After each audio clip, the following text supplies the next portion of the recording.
Panginoong Diyos, ngayon ay lumalapit ako sa iyo na may pusong wasak at puno ng sakit. Kinikilala ko na, sa gitna ng emosyonal na bagyong ito, tanging ikaw lamang ang may kakayahang magdala ng tunay na pagpapagaling at pagpapanumbalik. Turuan mo akong magtiwala sa iyo, na isuko ang bawat bahagi ng aking sakit sa iyong makapangyarihang mga kamay. Alam ko na, tulad ng sinabi mo sa iyong salita, ikaw ay malapit sa mga bagbag ang puso at iniligtas ang mga bagbag na puso. Awit 34:18. Ang pangakong ito ang nagbibigay sa akin ng lakas upang magpatuloy, kahit na tila ba naguguho ang lahat sa paligid ko. Panginoon, madalas sa mga sandali ng kahinaan, sinusubukan ng kaaway na samantalahin ang aking kahinaan, naglalagay ng mga pagdududa, takot at kawalan ng pag-asa sa aking isipan. Tulungan mo akong mapaglabanan ang mga tuksong ito, na huwag sumuko sa mga negatibong kaisipan na naglalayo sa akin mula sa iyo. Palaging ipaalala sa akin na ikaw ang aking kalasag, aking kuta, at walang sandata na nabuo laban sa akin ang mananaig. Panginoon, ako ay sumisigaw ng iyong presensya sa aking buhay, upang madama ko ang iyong kapayapaan at ang iyong patnubay sa bawat hakbang na aking gagawin. Sa gitna ng mga unos at hamon, naway manatiling hindi matitinag ang aking pananampalataya at ang aking pagtitiwala sa iyo ay mabago araw-araw. Naway palakasin ko ang aking sarili sa pamamagitan ng panalangin at pag-aral ng iyong salita, na matatagpuan dito ang karunungan at lakas ng loob na kailangan upang harapin ang anumang kahirapan. Naway liwanagan ng iyong liwanag ang aking landas, iwaksi ang lahat ng kadiliman at gabayan ako sa tagumpay laban sa kasamaan. Panginoon, bigyan mo ako ng katahimikan upang tanggapin ang mga bagay na hindi ko mababago, ang lakas ng loob na baguhin ang mga bagay na kaya ko, at ang karunungan upang makilala ang pagkakaiba. Naway alalahanin ko sa lahat ng oras na hindi ako nag-iisa, sapagkat ikaw ay laging kasama ko. Inaalalayan ako ng iyong makapangyarihang kamay. Naway ako ay maging isang buhay na patotoo ng iyong pag-ibig at iyong biyaya, na ibinabahagi sa iba ang pag-asa at lakas na natatagpuan ko sa iyo. Palakasin ang aking espiritu, Panginoon, upang mapaglabanan ko ang mga pag-atake ng kaaway at manatiling matatag sa pananampalataya, buong pagtitiwala. Ang iyong proteksyon at ang iyong pangangalaga. Mahal na Ama, alam mo ang bawat luha ko, bawat tahimik na hiyaw ng sakit na umaalingaw-ngaw sa aking puso. Sumisigaw ako sa iyo, gaya ng nasusulat sa 147 awit, 3. Pinagaling niya ang mga bagbag na puso at tinatalian ang kanilang mga sugat. Ikaw ang pinakamataas na manggagamot, ang makapagpapanumbalik hindi lamang ng katawan, kundi ng kaluluwa at espiritu. Dumating nawa sa akin ang iyong kagalingan ngayon, na nagdadala ng kapayapaan kung saan may kaguluhan, pag-asa kung saan may kawalan ng pag-asa, at kagalakan kung saan may kalungkutan.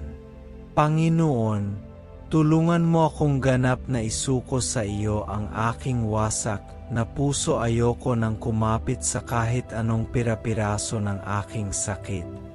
Ngunit nais kong lubos na magtiwala na maaari mo itong gawing bago at maganda. Naway magamit ang aking pagkasira para sa iyong kaluwalhasyan. Naway ang aking kwento ng sakit ay maging isang patotoo sa iyong kapangyarihang makapagpapanumbalik.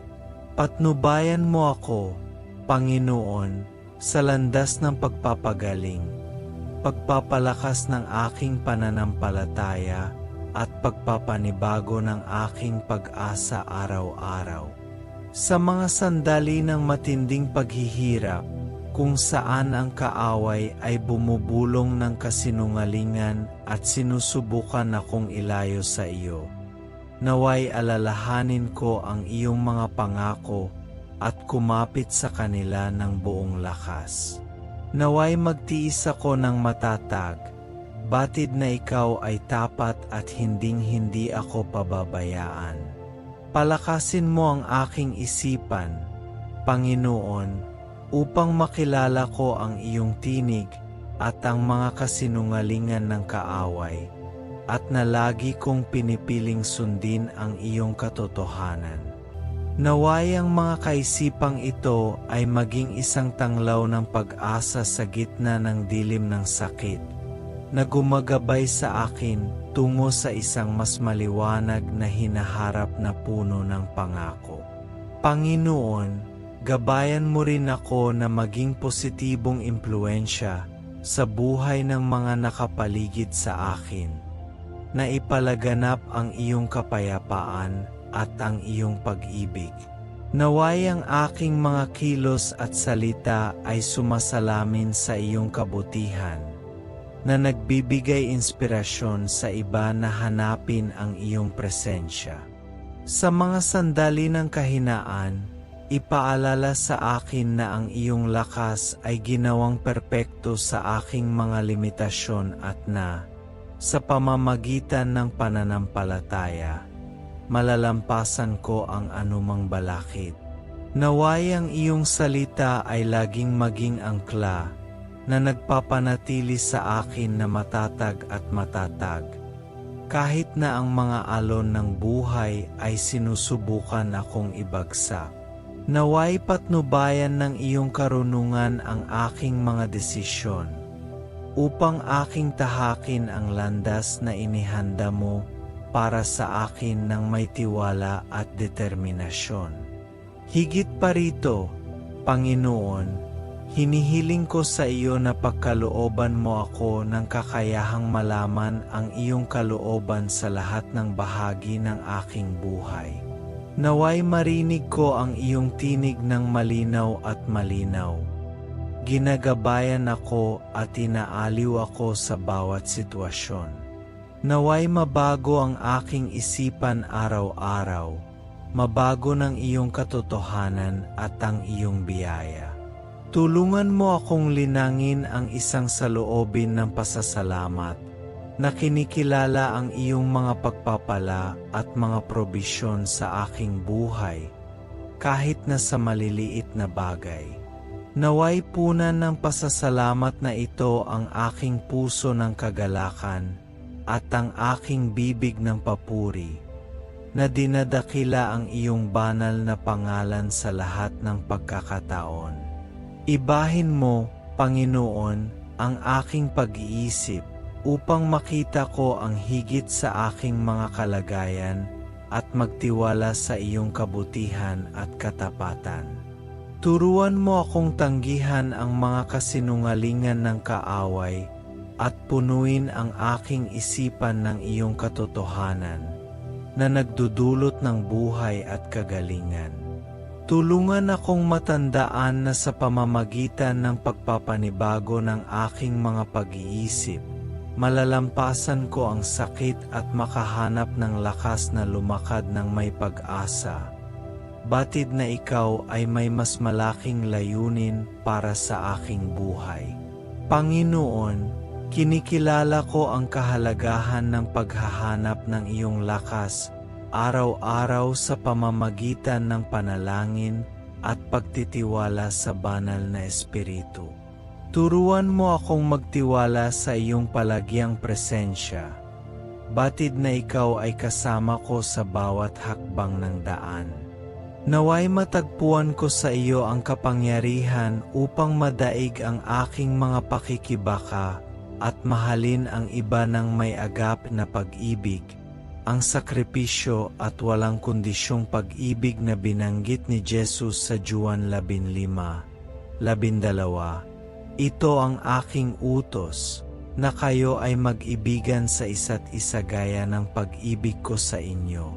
Tulungan mo ako, Panginoon, na ipamuhay ang katotohanan ito araw-araw. Hinahanap ang iyong patnubay at lakas upang harapin ang bawat hamon. Nawa, sa pamamagitan ng kapangyarihan ng banal na Espiritu, ako ay magbagong anyo sa iyong larawan, kayang magmahal at magpatawad, upang paglingkuran at pagpalain ang mga nasa paligid ko, na sumasalamin sa iyong pagmamahal sa mundo. Naway maging liwanag ako sa gitna ng dilim, na nagdadala ng pag-asa at kagalingan saan man ako magpunta. Panginoon, sa aking paglalakbay ng pananampalataya, hinihiling ko na bigyan mo ako ng pag-unawa upang makilala at labanan ang mga bitag ng kaaway. Naway manatiling nakatutok sa iyo ang aking mga mata, na laging inaalala na ikaw ang aking bato at aking kaligtasan. Palakasin mo ako upang hindi ako lumihis sa landas na iyong itinakda para sa akin, kahit na sa harap ng mga kapighasyan. Naway ang iyong kapayapaan, na higit sa lahat ng pagkaunawa, ay ingatan ang aking puso at isipan kay Kristo Jesus. Turuan mo akong magtiwala sa iyo ng lubusan, batid na ang lahat ng bagay ay nagtutulungan para sa ikabubuti ng mga nagmamahal sa iyo. Panginoon, tulungan mo akong mamuhay ng may integridad at katapatan sa iyong salita. Naway maging buhay akong patotoo ng iyong pag-ibig at iyong biyaya, na positibong nakakaapekto sa buhay ng mga nakapaligid sa akin.